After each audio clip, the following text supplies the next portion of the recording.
नमस्कार, आप सुन रहे हैं द बॉलीवुड रेडियो और मैं हूं आपके साथ आकाश।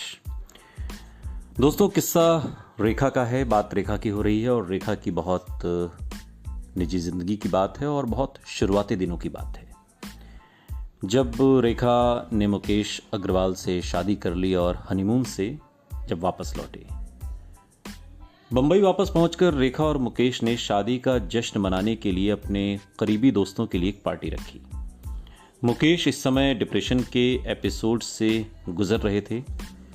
नीरज कुमार याद करते हैं, वो बताते हैं कि मुझे अच्छी तरह से याद है कि वो पार्टी सांता क्रूज होटल में थी। मुकेश मेरे साथ फोन लाइन पर था। वो मुझसे कह रहा था कि नीरज, मैं यहां से नीचे कूद जाऊंगा। डिप्रेशन में मुकेश की खुदकुशी की प्रवृत्ति और मुखर होकर उभर रही थी। नीरज कुमार ने उसे समझाने की बहुत कोशिश की।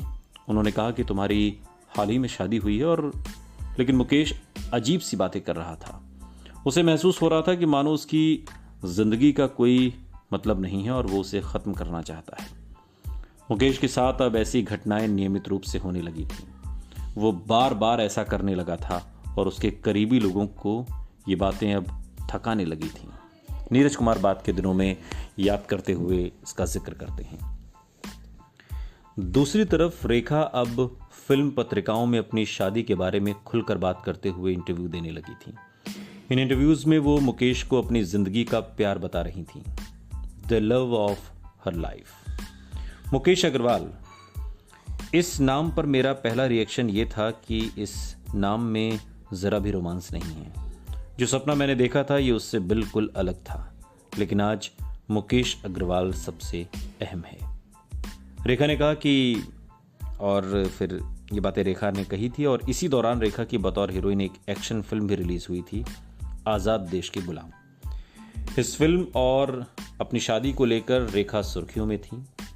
15 अप्रैल 1990 मां पुष्पावल्ली की उपस्थिति में रेखा और मुकेश ने वैदिक संस्कार से भी शादी की रस्म अदा की। ये शादी प्रसिद्ध तिरुपति मंदिर में हुई, लेकिन इस रस्म की सबसे खास बात यह थी कि रेखा के पिता जिमिनी गणेशन बेटी को आशीर्वाद देने के लिए अपने फिल्म निर्माता दोस्त राघवेंद्र राव के साथ आए थे।